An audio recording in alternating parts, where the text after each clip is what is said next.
Au nom du Père et du Fils et du Saint-Esprit, ainsi soit-il. Mes bien chers frères, mes bien chers amis, la liturgie de l'Église catholique va influencer évidemment toute l'année liturgique.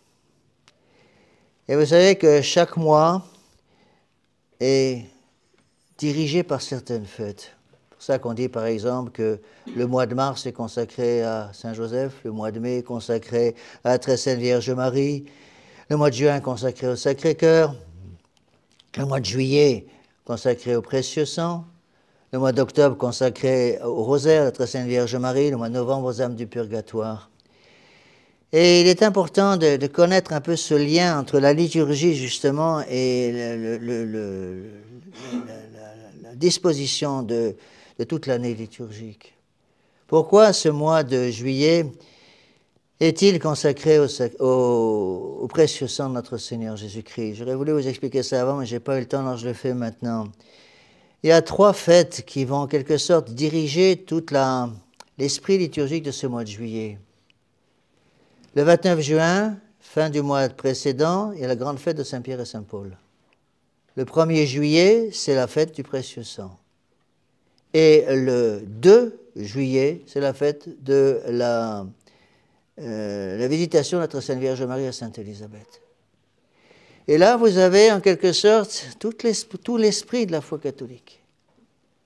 La fête de Saint-Pierre et Saint-Paul nous rappelle le rôle de la papauté, Saint-Pierre étant le premier pape. La fête du précieux sang nous rappelle la Sainte Messe. La Sainte Messe qui fait descendre le précieux sang de notre Seigneur Jésus-Christ sur l'autel. Et la fête de la visitation de la Très Sainte Vierge Marie à sa cousine Élisabeth nous rappelle justement le prodigieux accroissement de l'Église. Je voudrais un petit peu vous expliquer ceci. On retrouve, si vous voulez, tout l'esprit de l'Église. La fête de Saint-Pierre et Saint-Paul, c'est le magistère, l'enseignement de l'Église. Le premier rôle du pape étant évidemment d'enseigner la foi catholique. Le pape n'est pas là pour enseigner une interprétation particulière et privée de l'Évangile. Le pape est là pour garder le dépôt de la foi qui est clos à la mort du dernier des apôtres, Saint Jean. Et donc, la fête de Saint-Pierre et Saint-Paul nous rappelle le devoir de garder, conserver le magistère de l'Église. C'est ça que je conseille beaucoup à tous ceux qui veulent un petit peu travailler, qui veulent prendre le temps, qui comprennent l'importance de l'étude, d'étudier ces cours que j'ai commencé à placer sur Internet, sur le site Internet, sur la chaîne YouTube également, sur les magistères de l'Église. Il y a déjà 118 ou 119 conférences où j'explique justement lentement, à partir des textes du magistère, l'enseignement de l'Église concernant le libéralisme, concernant le modernisme, concernant la franc-maçonnerie, et là concernant en ce moment, je suis dans Divini Redemptoris du pape Léon XIII et l'Union de l'Église et de l'État. Et c'est le premier devoir, mes bien chers frères, du prêtre, d'enseigner. Et c'est le devoir, attention, n'oublions pas, c'est le devoir aussi des fidèles, de transmettre cet enseignement. La deuxième fête, c'est la fête du précieux sang. Et là, c'est le ministère. Le ministère, c'est quoi? Le ministère, c'est la sanctification. Devoir pas seulement de connaître sa foi catholique, d'étudier son catéchisme, mais devoir de sanctifier les gens dont nous avons la charge, à commencer par soi-même, évidemment. Personne ne peut donner ce qu'il n'a pas. Donc, je dois me sanctifier par l'usage surtout des sacrements de pénitence, de la Sainte Eucharistie. Et c'est toute la fête du précieux sang de notre Seigneur Jésus-Christ, au 1er juillet, qui nous rappelle justement que notre Seigneur Jésus-Christ descend sur l'autel. C'est pas pour rien qu'il descend sur l'autel. Il descend sur l'autel avec son corps, son sang, son âme et sa divinité. Vous nous rappelez justement qu'il nous faut, nous aussi, grimper au sommet du calvaire pour nous associer à l'effusion de ce divin sang. Et la troisième fête, c'est la fête de la visitation de Notre-Dame à sa cousine Sainte-Élisabeth. Et là, c'est tout le gouvernement de l'Église qui est derrière. Parce que la Très Sainte Vierge Marie, attention, elle est reine du clergé. Elle est reine de l'Église, elle est mère de l'Église. Elle est co-rédemptrice du genre humain. Elle est médiatrice de toutes les grâces. Et il faut méditer sur ce qu'elle fait. Elle vient de recevoir la grâce insigne de devenir la mère de Dieu. Elle a donné son fiat, qu'il en soit fait en moi selon votre parole. Elle est mère de Dieu. Qu'est-ce qu'elle fait? Elle prend la route et elle va transmettre cette divinité qu'elle a maintenant en elle, puisqu'elle est tabernacle vivant, étant mère de Dieu. Elle va apporter notre Seigneur Jésus-Christ à Sainte Élisabeth. Et apportant notre Seigneur Jésus-Christ à Sainte Élisabeth, elle va sanctifier le fruit de son sein, Saint Jean-Baptiste, qui est déjà en elle depuis 6 mois. Et on voit très bien cette espèce d'échelle, si vous voulez, Dieu, la Sainte Vierge, Sainte Élisabeth et Saint Jean-Baptiste. Cela nous rappelle, mes bien chers frères, justement ce prodigieux développement de l'Église catholique. L'Église va se développer justement par cette transmission, ce devoir grave de transmettre à nos enfants. N'oublions pas, mes bien chers frères, je vous l'ai déjà souvent expliqué, que c'est précisément parce que cette transmission n'a plus été faite, surtout à partir des années 60, c'est très clair en France, eh bien que si vous voulez, toutes les protections de la foi catholique, toutes les protections du magistère, du ministère, du gouvernement de l'Église, tout ça a sauté. Et donc, en quelque sorte, les portes ont été ouvertes dans le château fort de l'Église catholique à tous les ennemis, et les ennemis ont pu rentrer à l'intérieur et tout casser à l'intérieur. Il ne faut pas oublier ces choses-là. Lorsque j'étais au séminaire, surtout au début de mon séminaire, 74, 75, 76, Monseigneur Lefebvre est très, très souvent avec nous. Malheureusement, à partir des années 76, il est toujours parti parce qu'il avait parti à travers le monde pour prêcher la foi. Et une fois, je me rappelle, on était pendant une récréation avec Monseigneur Lefebvre, on lui a dit, mais Monseigneur, vous avez été missionnaire pendant longtemps en Afrique centrale, en Afrique française à l'époque, et vous avez souvent dû enseigner la foi catholique à ces peuplades noires toutes simples. Et quand vous parliez à ces peuplades qui n'avaient pas encore la foi, et que vous étiez amené à prêcher déjà à des gens qui n'étaient pas encore catholiques, qui étaient peut-être sur le chemin de la conversion, mais qui n'étaient pas encore catholiques, de quoi parliez-vous? Et il nous disait tout le temps, j'abordais toujours 3 sujets. Le pape, la Sainte Vierge et la messe. Le pape, la Sainte Vierge et le prêtre qui amène la messe. Et ceci m'a beaucoup aidé à comprendre certaines choses. Et un autre exemple qu'on peut donner, je vous l'ai déjà plusieurs fois donné, peut-être en sermon, je ne me rappelle plus, c'est dans la vie de Saint François Xavier. Saint François Xavier, vous le savez, était un des compagnons de Saint Ignace de Loyola, au XVIe siècle, donc le siècle du protestantisme, attention. Si notre Seigneur Jésus-Christ a suscité la conversion de Saint Ignace de Loyola et l'apparition de l'ordre des Jésuites, c'est précisément pour la lutte contre le protestantisme. Et lorsque Saint Ignace a envoyé Saint François Xavier prêcher en Orient, il est parti, plus ou moins à pied, il est allé jusqu'aux portes de la Chine, aux portes du Japon. Certains historiens pensent même qu'il est rentré en Chine et rentré au Japon à l'époque. Il a formé les premières communautés chrétiennes de ces zones, de ces endroits très éloignés. Et c'était des petits groupes très fervents, mais il les a prévenus. Il leur a dit, attention, vous avez eu maintenant la grâce du baptême, vous avez eu la grâce de la foi catholique qui vous a été transmise. Il faut la garder, cette grâce, être fidèle à cette grâce. Et il les a prévenus, attention, une persécution terrible va venir et vous allez devoir rester plusieurs siècles sans prêtre. Parce qu'il avait des dons de prophétie. Et c'est exactement ce qui s'est passé. Et les Chinois catholiques de l'époque, les premiers Japonais catholiques aussi, ont dû rester 3 siècles, 300 ans sans prêtre, mes bien chers frères. Et comme Saint François Xavier connaissait le protestantisme, il les a prévenus. Il leur a dit, lorsque un jour les prêtres reviendront, parce qu'ils reviendront un jour, ils vont partir, et vous allez rester 3 siècles sans prêtre, mais un jour ils reviendront. Vérifiez qu'ils sont bien des catholiques. Il leur dit, vous leur poserez 3 questions. N'oubliez jamais ces 3 questions. Première question que vous devez leur poser, êtes-vous avec l'homme en blanc? L'homme en blanc, c'est le pape. Principe de la papauté. Deuxièmement, vérifiez que le prêtre ne vit pas avec une femme qui n'est pas mariée. Ça, c'est le rôle du sacerdoce et la Sainte Messe. Et enfin, vérifier qu'ils honorent la Mère de Dieu, la très sainte Vierge Marie. Pourquoi? Parce que les protestants refusent la papauté, les protestants refusent la Sainte Messe et le sacerdoce, et les protestants refusent la médiation divine de la très sainte Vierge Marie. Et vous voyez, mes bien chers frères, je pense que pour nous, ce sont des choses absolument essentielles. Pour arriver à conserver la foi aujourd'hui, il nous faut conserver les trois mêmes choses. Nous avons besoin du principe de la papauté, d'autant plus aujourd'hui qu'il n'y a plus de pape.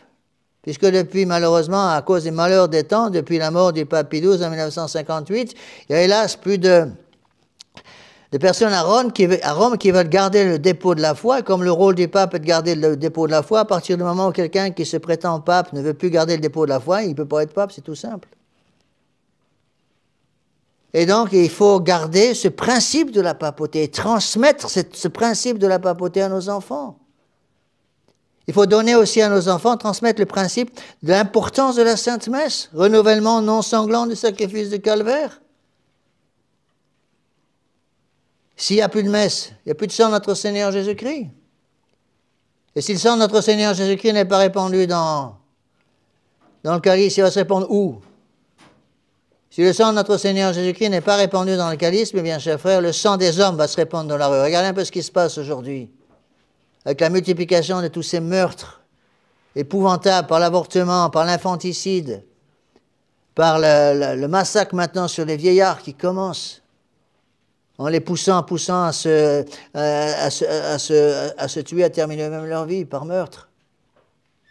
Pourquoi? Parce que notre Seigneur Jésus-Christ n'est plus prêché, mes bien chers frères. Et si notre Seigneur Jésus-Christ n'est plus prêché, alors c'est le démon qui prend la place. Vous voyez comme toutes ces choses sont importantes. Et enfin, la dévotion à la très sainte Vierge Marie. Le plus grand obstacle contre le démon, c'est la dévotion à la très sainte Vierge Marie. C'est pour ça qu'elle est apparue partout. C'est pour ça que la très sainte Vierge Marie est médiatrice de toutes les grâces. Gardez votre chapelet tous les jours. Attention, il ne s'agit pas simplement que vous gardiez ces trois points du magistère, du ministère et du gouvernement. Il faut aussi transmettre ce devoir de transmission essentiel dans les familles catholiques. Ce n'est pas suffisant de garder la tradition, ce n'est pas suffisant de garder le magistère, ce n'est pas suffisant de garder la dévotion à la très sainte Vierge Marie, mes bien chers frères. Est-ce que vous connaître ces choses? Bien sûr, c'est nécessaire, mais pas suffisant. Il faut les comprendre. Il faut méditer sur le rôle du pape pour comprendre le devoir du pape pour conserver la foi pour nous. Et il faut connaître la Sainte Messe, il faut aussi la comprendre. Et il faut aussi, bien sûr, pas simplement connaître la très sainte Vierge Marie, mais comprendre l'importance de cette dévotion à la Mère de Dieu. Il faut connaître, comprendre pour aimer.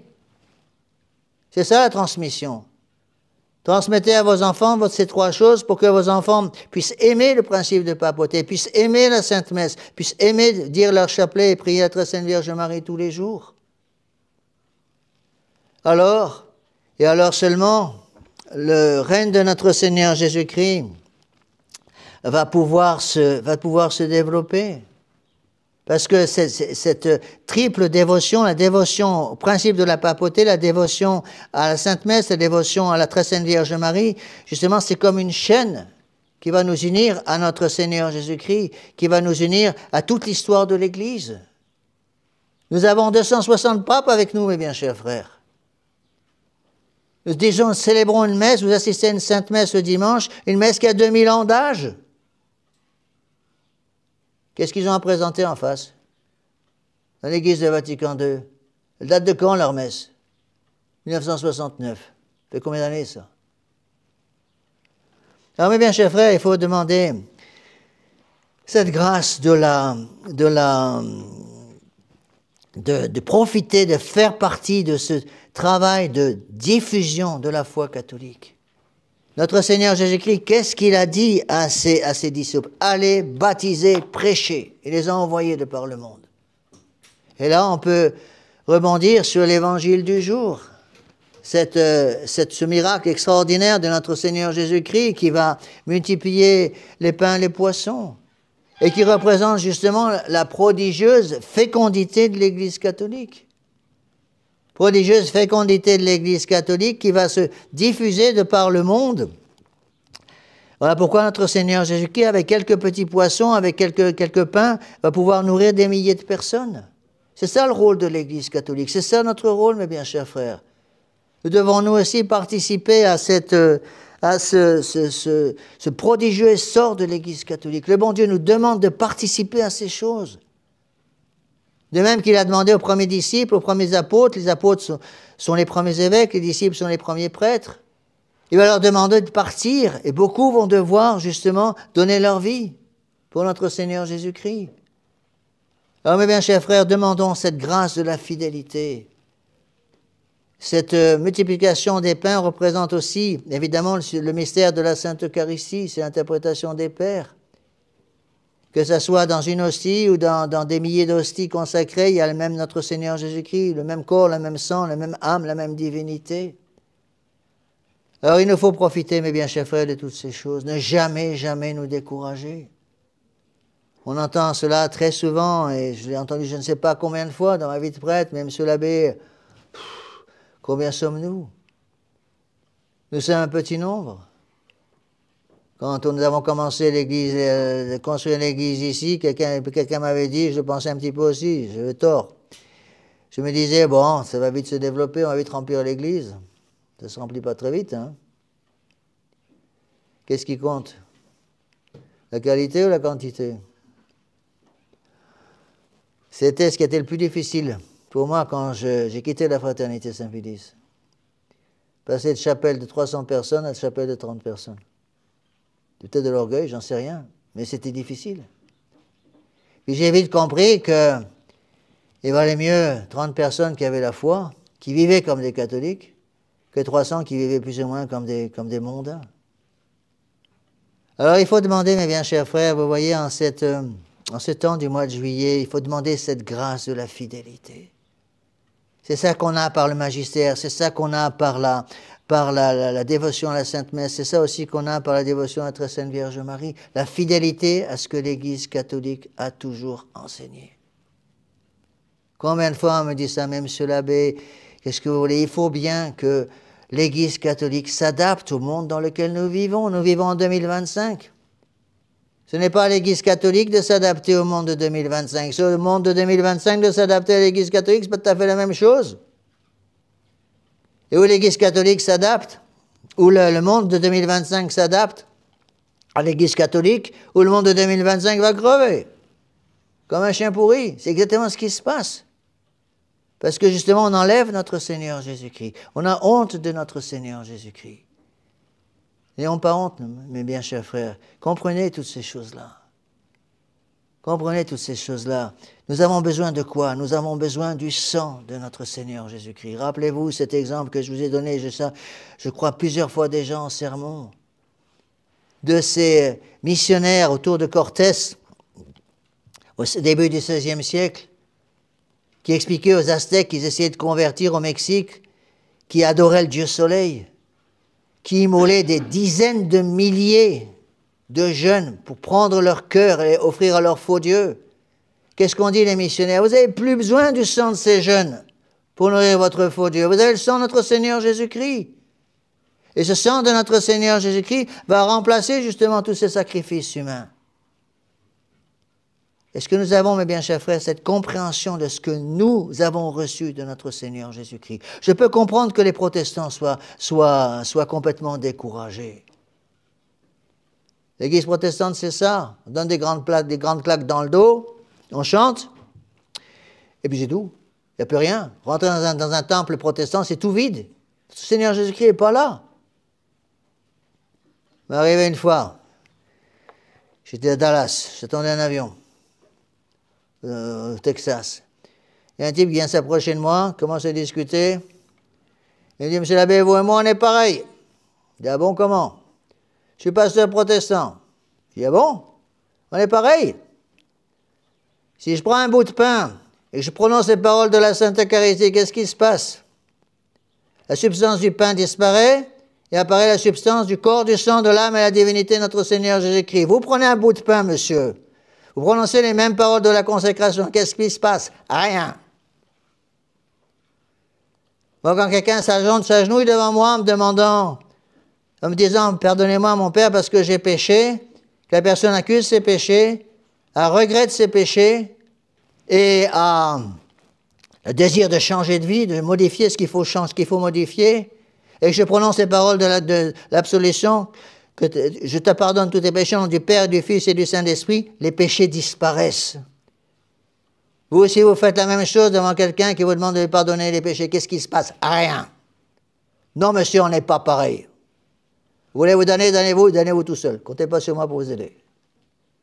J'ai jamais vu. Vous voyez, mes chers frères, pensez à remercier le bon Dieu. Remercions le bon Dieu. On pense souvent beaucoup trop à se plaindre. Monsieur l'abbé, il y a ça qui ne va pas, il y a ça qui ne va pas, il y a ça qui ne va pas. Est-ce que vous avez remercié le bon Dieu? Est-ce que vous avez remercié le bon Dieu de la grâce du baptême? Est-ce que vous avez remercié le bon Dieu de la grâce de la chapelle ici? Mais monsieur l'abbé, il n'y a que 25 personnes dans votre chapelle. Est-ce que vous avez remercié le bon Dieu de la grâce de la chapelle avec 25 personnes dedans? Mais monsieur l'abbé, ce serait mieux qu'on ait 250 personnes. Je suis d'accord avec vous. Quoi? Pas forcément.